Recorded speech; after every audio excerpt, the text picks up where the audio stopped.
রবীন্দ্রনাথ ঠাকুরের উপন্যাস গোরা, পর্ব 40। সুচরিতা নিচের ঘরে আসিয়া হারানবাবুর সম্মুখে দাঁড়াইল। কহিল, আপনার কি কথা আছে বলুন। হারানবাবু কহিলেন, বসো। সুচরিতা বসিল না, স্থির দাঁড়াইয়া রহিল। হারানবাবু কহিলেন, সুচরিতা, তুমি আমার প্রতি অন্যায় করছ।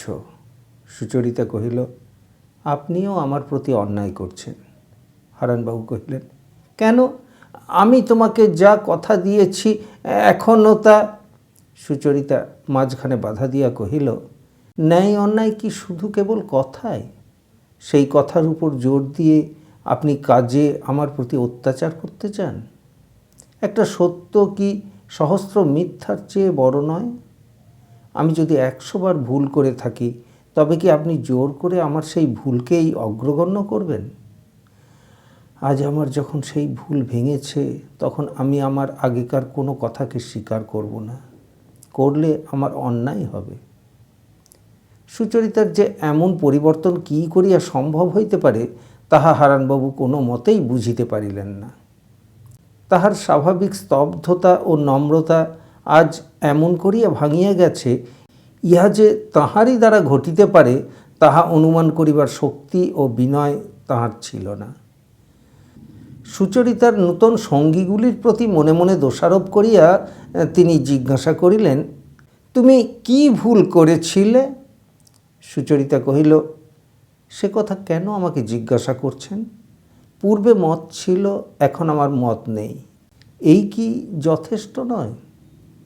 হারানবাবু কহিলেন, ব্রাহ্ম সমাজের কাছে যে আমাদের জবাবদিহি আছে। সমাজের লোকের কাছে তুমি বা কি বলবে, আমি বা কি বলবো? সুচরিতা কহিল, আমি কোনো কথাই বলবো না। আপনি যদি বলতে ইচ্ছা করেন তবে বলবেন, সুচরিতার বয়স অল্প, ওর বুদ্ধি নেই, ওর মতি অস্থির। যেমন ইচ্ছা তেমনি বলবেন, কিন্তু এ সম্বন্ধে এই আমাদের শেষ কথা হয়ে গেল। হারানবাবু কহিলেন, শেষ কথা হতেই পারে না। পরেশবাবু যদি... বলিতে বলিতেই পরেশবাবু আসিয়া উপস্থিত হইলেন। কহিলেন, কি পানুবাবু, আমার কথা কি বলছেন? সুচরিতা তখন ঘর হইতে বাহির হইয়া যাইতেছিল। হারানবাবু ডাকিয়া কহিলেন, সুচরিতা, যেও না, পরেশবাবুর কাছে কথাটা হয়ে যাক। সুচরিতা ফিরিয়া দাঁড়াইল। হারানবাবু কহিলেন, পরেশবাবু, এতদিন পরে আজ সুচরিতা বলছেন বিবাহে ওর মত নেই। এত বড় গুরুতর বিষয় নিয়ে কি এতদিন ওর খেলা করা উচিত ছিল? এই যে কদর্য উপসর্গটা ঘটল, এজন্য কি আপনাকেও দায়ী হতে হবে না? পরেশবাবু সুচরিতার মাথায় হাত বুলাইয়া স্নিগ্ধ স্বরে কহিলেন, মা, তোমার এখানে থাকবার দরকার নেই, তুমি যাও।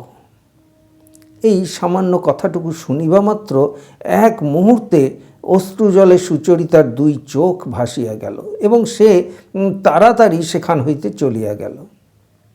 পরেশবাবু কহিলেন, সুচরিতা যে নিজের মন ভালো করে না বুঝেই বিবাহে সম্মতি দিয়েছিল, এই সন্দেহ অনেক দিন থেকে আমার মনে উদয় হওয়াতেই সমাজের লোকের সামনে আপনাদের সম্বন্ধ পাকা করার বিষয়ে আমি আপনার অনুরোধ পালন করতে পারিনি। হারানবাবু কহিলেন, সুচরিতা তখন নিজের মন ঠিক বুঝেই সম্মতি দিয়েছিল, এখনই না বুঝে অসম্মতি দিচ্ছে। এরকম সন্দেহ আপনার মনে উদয় হচ্ছে না? পরেশবাবু কহিলেন, দুটোই হতে পারে, কিন্তু এরকম সন্দেহের স্থলে তো বিবাহ হতে পারে না। হারানবাবু কহিলেন, আপনি সুচরিতাকে সৎ পরামর্শ দেবেন না? পরেশবাবু কহিলেন, আপনি নিশ্চয়ই জানেন সুচরিতাকে আমি কখনো সাধ্যমতো অসৎ পরামর্শ দিতে পারি না। হারানবাবু কহিলেন, তাই যদি হতো তাহলে সুচরিতার এরকম পরিণাম কখনোই ঘটতে পারত না। আপনার পরিবারে আজকাল যেসব ব্যাপার আরম্ভ হয়েছে, এ যে সমস্তই আপনার অবিবেচনার ফল, এ কথা আমি আপনাকে মুখের সামনেই বলছি। পরেশবাবু ঈষৎ হাসিয়া কহিলেন, এ তো আপনি ঠিক কথাই বলছেন। আমার পরিবারের সমস্ত ফলাফলের দায়িত্ব আমি নেব না তো কে নেবে? হারানবাবু কহিলেন, এজন্যে আপনাকে অনুতাপ করতে হবে, সে আমি বলে রাখছি। পরেশবাবু কহিলেন, অনুতাপ তো ঈশ্বরের দয়া।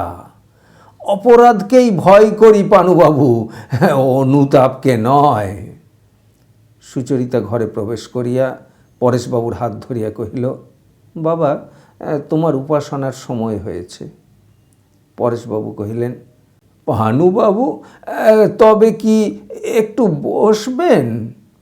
হারানবাবু কহিলেন, না, বলিয়া দ্রুতপদে চলিয়া গেলেন।